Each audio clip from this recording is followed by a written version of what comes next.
had gone to watch several cricket matches in the stadium. और मुझे अवसर मिला था कि बहुत सारे ऐसे क्रिकेट के मैच देखूं स्टेडियम में जाकर.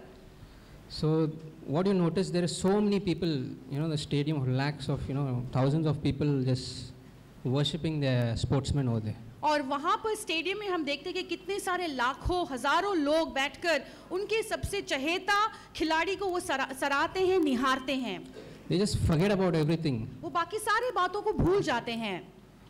People like Sachin Tendulkar, or I was in the stadium and I had gone to watch India's match. I had been quite a cricket crazy fan for so long. और मैं जैसे सचिन तेंदुलकर और बाकी के अन्य खिलाड़ी हैं और मैं बहुत सालों से ये क्रिकेट के खेल का बहुत चहेता व्यक्ति हूँ. So people just rush, and lakhs of people just want to watch their hero in the stadium.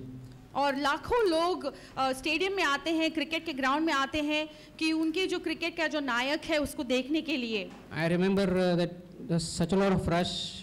People were entering and game is going to begin, and there's thousands of people standing in queue and they are not able to enter. The police had to do the lathi charge because they were getting restless to go inside. और फिर मुझे वो भी समय याद है जब इतनी सारी भीड़ आ गई थी और अंदर जाने के लिए जो वो कतार में लगे हुए थे, लेकिन इतना दरवाज़ा खुला नहीं था, फिर भी लोगों का जो जोर या दबाव हो रहा था, तो उसको कम करने के लिए, उस तनाव को कम करने के लिए लोग कैसे लाठी चार्ज किए थे. There was such a lot of rush and lathi charge that people were crying why they were beaten up, and they were desperate to enter to see their sportsmen, to bang on time. They have 8 hours to watch, but they don't want to miss one ball. और वो लोग जिन पर जो लाठी हो रही थी, मार खा रहे थे, वो ये सोच रहे थे कि ये हमारे पे क्यों लाठी लेकर मार रहे हैं. हम यहाँ पर खड़े हैं, अंदर जाकर हम जिसको चाहते हैं, हमारा जो नायक है क्रिकेट का, उसको देखना चाहते हैं. वो जानते हैं कि अंदर जाकर उन्हें शायद 8 घंटा बैठकर देखने को मिलेगा, लेकिन वो एक पल भी छोड़ना नहीं चाहते थे जिससे वो अपने चहेता खिलाड़ी को निहार सकते हैं. And same was with me. My condition was also like that when I had not accepted Jesus, and I was desperate to see Sachin Tendulkar play live in front of me from the stadium. And we were kind of worshipping him because he was in full flow in his peak of his career, and we wanted to see him. और मेरी दशा भी ठीक इसी तरह थी, जहाँ पर मैं अंदर जाकर मेरा जो चहेता खिलाड़ी है उसको पूरी तरह से देख सकूं, और ख़ास करके उस समय में जब वो उसका प्रदर्शन सबसे पीक पर था, तो मुझे वो मौका मैं गंवाना नहीं चाहता था जहाँ पर अंदर जाकर मैं जिसे चाहता हूँ उसे देख सकूं. And these fans were so taken up. Once they enter, they forget all the lathi charge. They're full of joy, shouting, Sachin, Sachin, Sachin, Sachin. They forget about everything that they have taken. और सचिन तेंदुलकर के सारे जो चाहने वाले इतने सारे लोग, इतने जोशीले, इतने दीवानापन से वो उसको देखना चाहते थे कि वो लाठी तो ज़रूर मार खाते हैं बाहर, लेकिन जैसे उनको अंदर जाने के लिए एंट्री मिल जाता है, अंदर जाने के बाद जो भी मार खाया था वो भूल जाते हैं, और फिर वहाँ पे जाकर वो चीयर करते हैं कि सचिन सचिन, उसका नाम ले लेकर उसकी आराधना करते हैं. Meanwhile, Sachin has not even come out to bat. और ये सब तब हो रहा है जब सचिन तेंदुलकर अभी तक ग्राउंड में भी नहीं आया है. They just see him walking down the aisle from the dressing room, and they're still crazy to. और वो अभी ड्रेसिंग रूम से होकर आयल से आ रहा है, वो ग्राउंड में पहुंचने के पहले ही सारी जो भीड़ है, उसके चाहने वाले उसके नाम को ले लेकर उसकी आराधना कर रहे हैं. Such fan following, they are worshipping a god of cricket. और वो ये सारे लोग, इतने सारे लोग उसके पीछे हो लिए हैं, उसको चाहते हैं, और ये क्रिकेट का जो भगवान माना जाता है सचिन तेंदुलकर, उसको वो लोग उसकी आराधना करते हैं. So that's the external form of worship that people do with the fans do for their heroes. और ये एक बाहरी तौर से किया हुआ या शारीरिक रूप से किया हुआ एक आराधना है जो चाहने वाले अपने नायक को करते हैं. But what do we read Jesus explaining? That days are coming when the true worshipper will worship God in spirit and truth. और हम क्या देखते हैं कि यहाँ पर जैसे यीशु यूहन्ना के 4 अध्याय में कहते हैं कि ऐसा समय आ रहा है, वरन अब आ भी चुका है कि परमेश्वर ऐसे आराधना करने वालों को ढूंढते हैं जो परमेश्वर को आत्मा और सच्चाई में उसकी आराधना करते हैं. That is verse 23. But an hour is coming and now is when true worshippers will worship the Father in spirit and truth. और यूहन्ना 4 के 23 में, परंतु वह समय आता है, वरन अब भी है, जिसमें सच्चे भक्त पिता का भजन आत्मा और सच्चाई से करेंगे, क्योंकि पिता अपने लिए ऐसे ही भजन करने वालों को ढूंढता है. Yeah, for such people, the Father seeks to worship, to be His worshippers. और ऐसे लोगों को परमेश्वर ढूंढता है कि वो परमेश्वर की इस तरह से आराधना करें. For God is spirit, and those who worship Him must worship in spirit and truth. क्योंकि परमेश्वर आत्मा है और अवश्य है कि उसका जो आराधना करने वाले आत्मा और सच्चाई में आराधना करें. So, what do we understand? God is spirit. He doesn't want, a physical expression of worship, praising, clapping, dancing, playing musical instrument, primarily. और हम इस वचन से हम क्या समझते हैं कि परमेश्वर आत्मा है और वो हमें जो बाहरी रूप से जो आराधना होता है कि तालियां बजाना, कूदना, नाचना, संगीत, साज बजाना, खास इसी को लगकर आराधना किया जाता है, ऐसा नहीं. Those who worship Him must worship in spirit and truth. Spirit should be right with God, and there should be truth found in our mouths. Then God is seeking such worshippers. और जो परमेश्वर को आत्मा और सच्चाई में उसकी आराधना करते हैं कि सबसे पहले ज़रूरी है कि हमारा जो आत्मा है परमेश्वर के नज़र में वो सही होना चाहिए और हमारे दिलों में, हमारे मुख में सच्चाई होना चाहिए. फिर ऐसा जो आराधना उठता है उसको परमेश्वर ग्रहण करता है. There's one more phrase of worship found in 1 Corinthians 14, when the true worship goes to God. और पहला कुरिन्थियों उसका 14 में भी एक जिक्र किया है जहाँ पर सच्चा जो आराधना है परमेश्वर के लिए उठाया जाता है. Verse 24 and 25 we read. 24 और 25 में, पहला कुरिन्थियों का 14, 24-25, yeah. 24 और 25. Sister, can you read it in Hindi? परंतु यदि सब भविष्यवाणी करने लगे और कोई अविश्वासी या अनपढ़ मनुष्य भीतर आ जाए तो सब उसे दोषी ठहरा देंगे और परख लेंगे और उसके मन के भेद प्रकट हो जाएंगे और तब वह मुंह के बल गिरकर परमेश्वर को दंडवत करेगा और मान लेगा कि सचमुच परमेश्वर तुम्हारे बीच में है. He'll worship God when his secrets of his heart are exposed. When he sees his own sin, an unbeliever coming to church, he'll worship God. और जब कलीसिया में एक अविश्वासी आता है और उसे दिखता है और समझ में आता है कि उसके जो पाप है उसको परमेश्वर कैसे खुलासा करता है, ऐसे में फिर वो उसके मुंह के बल गिरकर दंडवत करेगा, परमेश्वर की आराधना करेगा. See, same thing will happen with us. Many times when I really worship God was when God showed me my own sin. और हमारे बीच में भी ऐसा ही होता है. कई बार हम देखते हैं कि कब ये सच्चा आराधना हमारे दिल से आता है, तब जब परमेश्वर हमें हमारे पापों का एहसास, हमारे पाप को दिखाता है. Many times, I can talk so roughly in a way where God's Spirit corrects.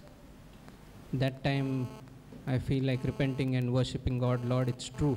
और कई बार ऐसे मैं देखा हूँ मेरे ज़िंदगी में भी, कई बार जब शायद मैंने बहुत ही कटु शब्द इस्तेमाल करके शायद मैंने किसी के साथ ऐसे बात किए होंगे या बर्ताव किया होगा, लेकिन तुरंत पवित्र आत्मा मुझे सुधारता है, मुझे मेरे पाप को दिखाता है और फिर मैं तुरंत मन फिराकर आराधना करने लगता हूँ. When I harden my heart and don't accept that correction, I continue my hardened way. The worship doesn't go to God. और फिर जब यदि उस समय में अपने दिल को मैं कठोर कर लेता हूँ और जो सुधार की बातें जो परमेश्वर मुझे देता है उसको नहीं मानता हूँ, तो फिर ऐसे कठोर दिल को रखकर ही मैं परमेश्वर को फिर आराधना करता हूँ. So rest of the acting that we do in the church, raising, clapping, showing that we are enjoying the worship, it's not going to go to heaven, that worship. और जो भी हम बाहरी रीति से जो दिखावे के लिए करते हैं, हाथ उठाना या ताली बजाना, जो भी बाहरी रूप से हम दिखावा करने के लिए करते हैं, ये सारी बातें परमेश्वर को ग्रहण नहीं हैं. In Old Testament, people worship God because God provided them something and miraculously some way, and they worship God. There are phrases, there are examples of people who worship God. पुराने नियम में हम देखते हैं कि लोगों ने परमेश्वर को आराधना किया जब परमेश्वर ने उनके बीच में चमत्कार किए और कई सारे प्रबंध को उनके लिए करके दिया. ऐसे उस परिस्थिति के बीच में लोगों ने परमेश्वर की आराधना की. And New Testament, God, when it truly convicts, the Holy Spirit convicts me of my sin, and I accept it, and I set it right. That is the real time when I worshipped God. लेकिन नए नियम में जब पवित्र आत्मा हमें हमारे पाप का एहसास दिलाता है, हमारे पाप को हमारे सामने ले आता है और फिर हम उस पाप को कबूल करके मन फिराते हैं और फिर सही कर देते हैं अपने आप को, तब सच्ची आराधना दिल से जागती है. See, God is such a big, supreme being, and such huge, and angels are worshipping. They just ascribe majesty to him. He doesn't expect an outward expression, that's not going to fascinate him so much. The more we fall before him, face down and accept our sin and worship, and that's what he's seeking.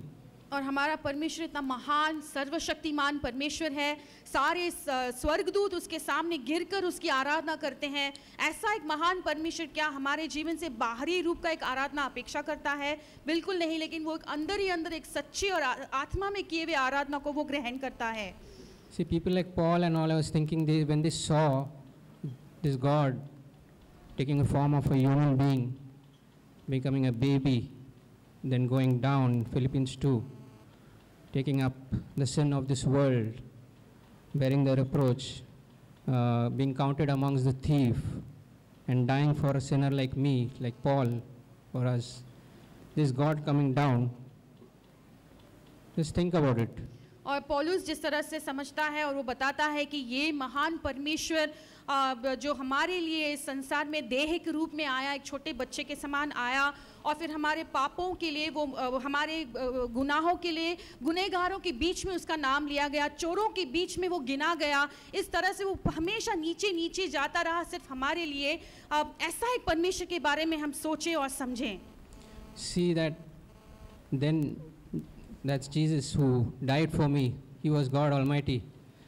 And if I'm not fascinated by this kind of demonstration of love, what I'm going to worship? I'm not, I really don't know whom I'm worshipping. Jesus said that to the woman, you don't know what you're worshipping. This God who came from such a high place, supreme being, finite minds cannot understand. This God coming down and going so low, counted as a robber and murderer, and then, taking that lowest place for us, for a sinner like me. When I understand that, I will truly worship God. और फिर सर्वशक्तिमान परमेश्वर को जब हम उस तरह से जानते हैं कि किस तरह से वो हमारे लिए सारी स्वर्ग की महिमा छोड़कर हमारे खातिर इस संसार में आया, जगत में आया, और कितने सारे हमारे बीच में रहकर, गुनहगारों के बीच में रहकर हमारे लिए कलवारी के क्रूस पे मर चुका, उस प्रेम को कलवारी पर देखकर यदि हमारा दिल वहाँ पे चकित नहीं रहता है, तो हम किस तरह से ऐसे एक परमेश्वर की आराधना करेंगे, मैं नहीं समझता। So people, when they saw like Paul and great apostles, God coming like that, they forgot about themselves, and they just served him and lived for him, and they worshipped him, start with worshipping, and they did such a lot for the Lord. और उसी तरह से पौलुस और उसके साथ में जो लोग थे, सीलास, ये सारे लोग इस तरह के परमेश्वर, उसके प्रेम को उन्होंने देखा, और वो अपने खुद के बारे में वो भूल गए और सिर्फ परमेश्वर के प्रेम को याद रखते हुए सारे काम जो परमेश्वर का कार्य है उसको उस तरह से उन्होंने किया। So if I'm getting upset, people are not recognizing me, people are just trampling over me, and why I'm getting corrected so often, and I go in the spirit of negativism, then whatever that we do as a worship, raising our hands, clapping and imagining, that's God that we don't know. I mean, because we are getting offended when corrected, and we sit back and think negative, and that time we are not worshipping the God, we are worshipping the devil. So let's not act like that. हम भी जब उदास हो जाते हैं कि हमें कोई जगह या स्थान नहीं मिलता, और कई बार हमें ये इस बात के लिए भी उदास हो जाते हैं कि हमेशा हम ही को क्यों, मुझे ही क्यों सुधारते हैं, मुझे ही क्यों ताड़ना मिलता है। तो यदि ऐसे नकारात्मक सोच में चले जाएंगे तो ऐसे स्थिति में कितना ही हम हाथ उठाएं या ताली बजाकर परमेश्वर की आराधना करने की कोशिश करें, वो आराधना परमेश्वर के लिए नहीं होता है, वो शैतान के लिए होता है। I was corrected so many times like that in the church. So many times I had in my heart I was not able to worship God. इसी तरह से मुझे भी कई बार कलीसिया में मुझे सुधारा गया, मुझे भी ताड़ना दिया गया, और उस स्थिति में जब मैं परमेश्वर की आराधना मैं कर नहीं पाता था, जब मैं नकारात्मक सोच में चला जाता। But now whenever something comes up, correction or whatever, I want to take it and humble myself and worship God. God, correction is always good. लेकिन and I want to worship you. लेकिन अभी जब मुझे कोई सुधारता है या परमेश्वर मेरे सामने सुधार को ले आता है या ताड़ना करता है, तो मैं अपने आप को नम्र करता हूँ और वो जो सुधारने की वचनें हैं मैं उसे ले लेता हूँ, ग्रहण कर लेता हूँ, नम्र बन जाता हूँ और फिर ऐसी दशा में मैं परमेश्वर की आराधना कर पाता हूँ. So let's do that. Let's see this Almighty God coming down, becoming so small, and we are awestruck by this majesty that he left and came on the earth and died, and then he was taken up, and he's giving us the opportunity to be with him, to sing that song, Endless Hallelujahs. Let's go that way, not harden our hearts. Amen. और इसलिए हम भी ऐसा एक परमेश्वर जिसने स्वर्ग की सारी महिमा छोड़कर हमारे लिए वो नीचे जगत में उतर आया, अब उसको देखकर उसको सराहें, उसी को निहारें और ऐसी स्थिति में है हम परमेश्वर को हमारे दिल से वो आराधना को उठने दें.